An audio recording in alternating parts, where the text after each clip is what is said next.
Hi there. So are you, is it Muhammad Idris? The trustee. I'm the trustee. The trustee of the person is here, and all the beneficiaries have been already named. Okay, so I'm looking for Muhammad Idris. If you're not him, you're free to go. We'll issue a warrant for him. I am the trustee of the person. So, okay, I'm not sure what that means. You're going to have to explain that to me.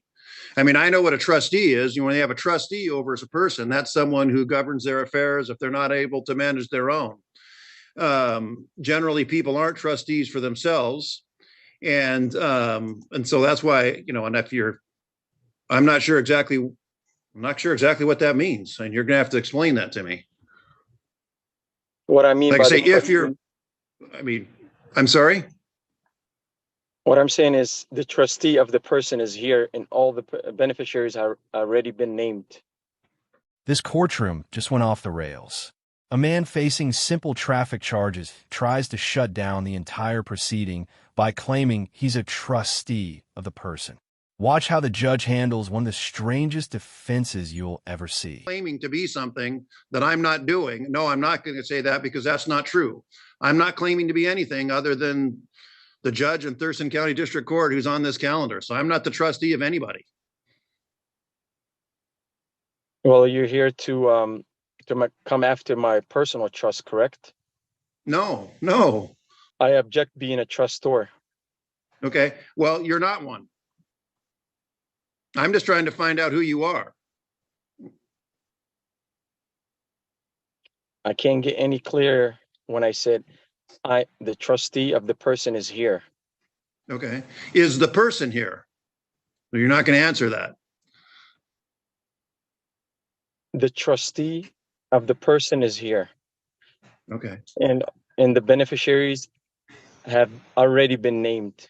Right from the jump, you can see the sovereign citizen playbook in action, refusing to admit their identity and hiding behind a made-up legal role. The judge stays calm, but you can already feel the tension building. It's kind of on him. So, Right. but I mean, what is the state where we're at here? If the state wants to go to trial on this case, we'll set it for trial, and then The state would ask the court to set dates Okay. within speedy trial. The state also would like to clarify whether Muhammad Idris is intending to go pro se or if he will have counsel at trial. He looks like he was okay. So I'm going to speak here for just a minute, and I'm going to kind of tell you where we are with this, and then we'll go from there. So, you know, you've said a lot of things already that just simply are not correct. And here's where you're at right now. All right.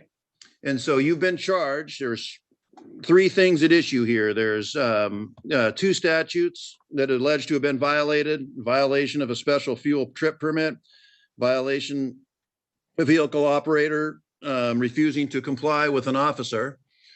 And those are both, I think, simple misdemeanors, which carry with them maximum penalties of 90 days in jail and a $1,000 fine.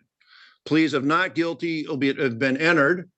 And then these cases, they're both criminal cases. And what happens is they either resolve through some sort of plea or some sort of agreement, or they proceed to a jury trial. And now, if you goes to it, since they are criminal cases, it's headed to a jury trial, you're entitled to be represented by an attorney. Look like a previous had already ruled that or found that you were going to. Are you going to represent as the trustee of the person of Muhammad Idris, going to be present to contest the criminal charges against the named Muhammad? Are you going to do that yourself, or do you want to have an attorney appointed to represent? I can screen you for court-appointed counsel. This is classic magic words thinking, as if using the right jargon makes the charges disappear. But courts operate on facts, evidence, and statutes, not on secret trust law. Because I'm brought in as a trustor to give out gifts, and turn around, and what the court is doing is coming after me for the commercial promise. So for that reason, I am the trustee. I'm standing on that position. All right. And I'm not here to give out any gifts. Okay. No one's here for any gifts. Object to that. The trustee of the person is here, and all the beneficiaries already been named. All right. And I'm not talking about the beneficiaries, which is the investors. I have no idea what you're talking about. When you talk about the beneficiaries, I don't have a clue as to what you're talking about. So I don't even know what that means. I'm trying to figure out, where we're going to go from here. And I have an idea, but in a minute, I'm going to take up some of these. I'm going to take some of these other cases, and then I'll come back to you. But Here the judge does something smart. He spells out the actual charges and maximum penalties. He's trying to bring Idris back to reality. You're not special. You're just a defendant in a misdemeanor case. here's where we're at here. And I started talking about, and again, at this time, I don't want to hear anything about the trustee and the named or unnamed beneficiaries. My only question is, do you want to have an attorney appointed to be involved and help you with this case? Is here, and the beneficiaries have been already named. And I'm asking for the court to dismiss this case because Okay. I put myself in the position of a trustee. Okay. The request to dismiss the case will be denied. I'm telling you that. And I'm going to ask my question again. Do you want an attorney appointed to represent you, or are you going to go it alone? How can somebody represent me when I'm the trustee Okay. and the beneficiaries have already been named? You can't even continue. Notice how Idris reframes criminal liability as some kind of financial gift to the state. This is a common sovereign citizen trope, claiming the court wants to monetize them. The judge, meanwhile, is clearly baffled. And now I'm losing my voice, but it'll come back, I promise. So if you're going to keep Go ahead. if you're just going to keep repeating that to me, then not much of a choice other than we'll just set this to a jury trial, and then you can repeat that to the jury and see how that turns out. But I don't really have much of a choice here right now. I object. Isn't the prosecutor supposed to be speaking and ruling between me and the prosecutor? How come the prosecutor is not saying anything? Why is the prosecutor silent? Well, because part of my job is trying to identify who's here. And then the prosecutor did say that they want to figure out whether you're either representing yourself or you want an attorney. And so that started the conversation between me and you as to whether or not you want an attorney or not. And This is the turning point. The judge denies the motion to dismiss, forces a yes/no on counsel, and you can see his patience running out. It's no longer quirky. It's obstructive. Place someday before October 15th. You have the right to an attorney. As I said, you also have the right to represent yourself. If you choose to represent yourself, I just want to advise you that you would be at a serious disadvantage. The prosecutor, as I tried to explain earlier, is a trained attorney, been through law school, been practicing law for a while, well-trained, well-versed in the rules of evidence, well-trained, well-versed in the rules of criminal procedure, been through jury trials before, they know how to conduct them. And so if you were to represent yourself, you would be at a huge disadvantage. It would be to your great advantage to have an attorney appointed, or you can hire an attorney to represent you. But as I said before, you do have the right to represent yourself. And normally you go through some sort of conversation with folks. I've been doing this job for a number of years now. I've had several people represent themselves. Normally there's a conversation I've had with people about asking them that they're aware that if they represent themselves, they'd be at a disadvantage. I tried to engage in that discussion with you. You just kind of reverted back to repeating that you're the trustee of the person and the beneficiaries and the name, so forth. But rather than go through the question and answer portion, I'm just going to tell you that's where we're at. So we're going to set this case. We're going to do two things here today. We're going to set the case for trial. You're going to get notice in the mail of that. you're also going to set, I'm going to set a status hearing or a pretrial hearing in about 3 weeks. And then somebody else, maybe it'll be me, will probably try and go through all this again. But I'm going to tell you some things that, you said you object to this and you object to that, and you're free to object to anything you want. But I have the ability to either overrule the objection, which means, turn down your objection or sustain your objection. And I'm having trouble actually understanding what your objections are. And so If you listen carefully, the judge gives a mini legal lesson. He's basically saying, if this worked, everyone would do it. This is the clip you show to anyone convinced that sovereign tactics are a cheat code. turn things over to you. Any response to any of that? Again, I object. I'm standing at what I said. Okay. And the what trustee- specifically do you object to? Just so I can create a record, so I'll make a ruling on your objection. What are you objecting to? I'm objecting to everything you're saying. It's a hearsay. It's a assumption, a presumption. It's a tacit agreement. It has nothing to do with the facts. That's why I'm the trustee. It has All right. it has everything to do with the trust law.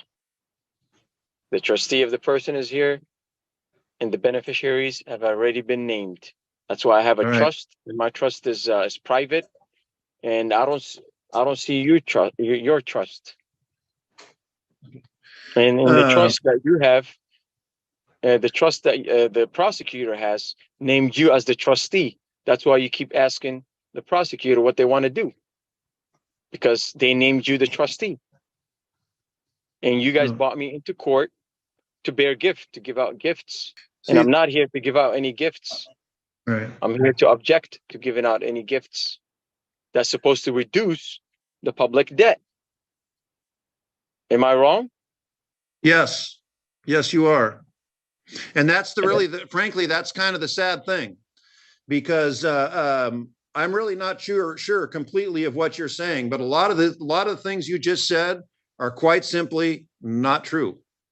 And I asked the prosecutor where they wanted to go in the case, because they file the cases, they choose to go forward. Sometimes, as you've seen today, if you've been paying attention, the prosecutor said, "No, Your Honor, we're going to dismiss this thing." And so I dismiss it. So I asked the prosecutor. Another teachable moment: self-representation versus a trained prosecutor. The judge tries to save Idris from himself, but Idris won't hear it. My personal trust. No. So personal And again, trust I'm not doesn't sure. exist. Well, let me rephrase. I'm not sure what that means. Again, you're charged with a crime. That crime needs to be resolved, or either through trial or resolution of some kind. And so, in terms of coming after your personal trust, and by the way, I'm not the one who filed the charges. That was done by the prosecutor and all of that. And so, what they're trying to do, I think, and I don't know this for sure, and I'm just trying to do this by way of explanation, not because I'm on anyone's side. It's their responsibility. They're bringing the charge. It's their responsibility to prove it beyond a reasonable doubt. It's your or the defense attorney's role to explain why the charge should never have been brought, or that there reasonable doubt exists as the charge was ever committed. That's what this is about. This whole trust thing, I think you're just going down a way that's really doesn't have any relevance to what's happening here. And I've tried to explain that to you, and I'm more than willing to continue to. We can't go at it all afternoon, but I'm trying to make this as clear as I can to you. But again, it's unfortunate. It's a failing on my part that I'm not able to break through to you. We'll set it for status hearing. We'll set trial dates, and then we'll just go from there. Your Honor, based on this conversation, the state has concerns about the defendant's competency. Yeah, we're not going to go down that route right now. And so you can raise that, but I'm not denying that without prejudice. But at this time, we're not. For one thing, as you well know, given the nature of the charges, and given the schedule of this case, will drag everything on we'll be here for the next couple of years. And at this point, I'm not prepared to do that. So you can bring this up again if you wish, but for right now, we're not going to go there. And do you understand what the state just said to me and what I turned them down for?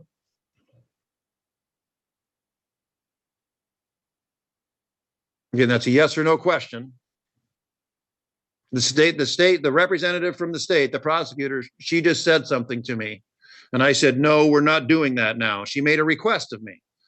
And so do you know what that request was? And the beneficiaries have been already named, so. All right.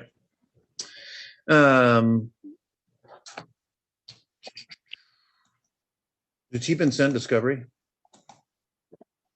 No, Your Honor, Okay. because Yeah, I understand why. So what's 3 weeks? What's 3 weeks from today? When's the trial date? September 13th. We're going to reset this to September 13th. Put it at the end of the calendar. Or Okay. what time? 2:30. At 2:30. That'll be your. I am, Your Honor. So you fell off somehow. Your My case client is far was- less interesting than I'm sorry. my case. This is peak frustration. Idris objects to literally everything, calling it hearsay and presumption.